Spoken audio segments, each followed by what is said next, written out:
அனைவருக்கும் அன்பு வணக்கம்.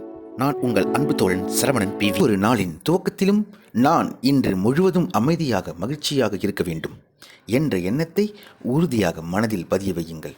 இதனால் உங்களுடைய அன்றாட வாழ்க்கை மிகவும் சிறப்பாக அமையும். அப்பாவும் நானும் இக்காலத்து பிள்ளைகள் பெரியோர் சொன்னபடி கேட்பதில்லை, இஷ்டப்படி நடக்கிறார்கள். சிறு வயதில் நாம் இப்படியா இருந்தோம்? ஒவ்வொரு காலத்திலும் பெரியவர்களின் புலம்பல். இதுதான் தலைமுறை இடைவெளி என்பது ஒவ்வொரு தலைமுறைக்குமே பொருந்தும். ஏனெனில் நாம் இளைஞர்களாக இருக்கும்போது அப்பாவின் கண்டிப்பு நமக்கு கசந்தாலும் நாம் வளர்ந்த பிறகுதான் அவரின் கண்டிப்பு நம்மை நல்ல நிலைமைக்கு உயர்த்தியுள்ளது என்பதை உணர்வோம். குழந்தைக்கு 4 வயது ஆகும்போது என் அப்பா மாதிரி ஒருவர் உண்டா, எவ்வளவு நல்லவர் என்று நினைக்கிறது. அதே குழந்தை 6 வயதில் அடடா, என் அப்பாவிற்கு தெரியாத விஷயமே கிடையாது. 10 வயதில் அப்பா நல்லவர்தான், ஆனால் முன்கோபக்காரர். எனது நண்பனின் அப்பாவிற்கு தெரிந்தது கூட இவருக்கு தெரியவில்லையே. 12 வயதில் நான் சிறுவனாக இருந்தபோது என் அப்பா என்னிடம் நல்லபடிதான் நடந்து கொண்டார், ஆனால் இப்போது 16 வயதில் அப்பா சுத்த கர்நாடக பேர்வழி. இக்காலத்துக்கு தக்கபடி தன்னை மாற்றிக்கொள்ள வேண்டாமா? அவருக்கு ஒன்றுமே தெரியவில்லையே. 18 வயதில் இதென்ன வர வர இந்த அப்பா கிறுக்குத்தனமாக நடந்து கொள்கிறார், விவரமே தெரியாதவர். 20 வயதில் அப்பப்பா, இந்த அப்பாவின் பிடுங்கள் துளியும் பொறுக்க முடியவில்லை.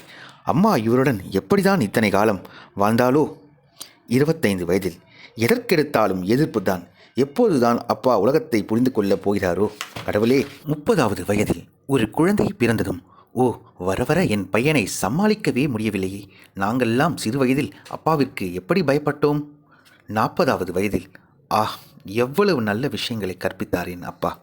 இப்போது நினைத்து பார்த்தாலும் அப்பா குழந்தைகளை எப்படி கண்டிப்பு கட்டுப்பாடுடன் வளர்த்தார் என்பது அதிசயமாகவே உள்ளது.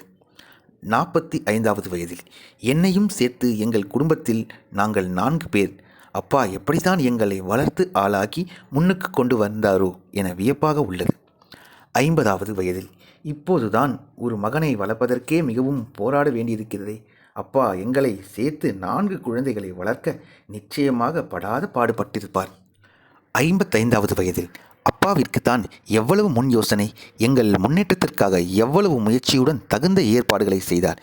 இந்த வயதிலும் அவர் எவ்வளவு கட்டுப்பாடுடன் திறமையாக தன் காரியங்களை செய்து வருகிறார். அவர் ஒரு தன்னிகரற்றவர் என்பதில் சந்தேகமில்லை. 60 வயதில் கண்ணீருடன் என் அப்பா உண்மையிலேயே மிக சிறந்த மனிதர்தான். இளைஞர்களே, யுவதிகளே, தந்தை சொல் மிக்க மந்திரமில்லை என்ற ஔவையாரின் வாக்கை நினைவில் கொண்டு தந்தை தாயிடம் அன்புடனும் மரியாதையுடனும் நடந்து கொள்ளுங்கள். ஏனெனில் நீங்களும் வருங்கால தந்தையோ தாயோ ஆவீர்கள் அல்லவா. நன்றி.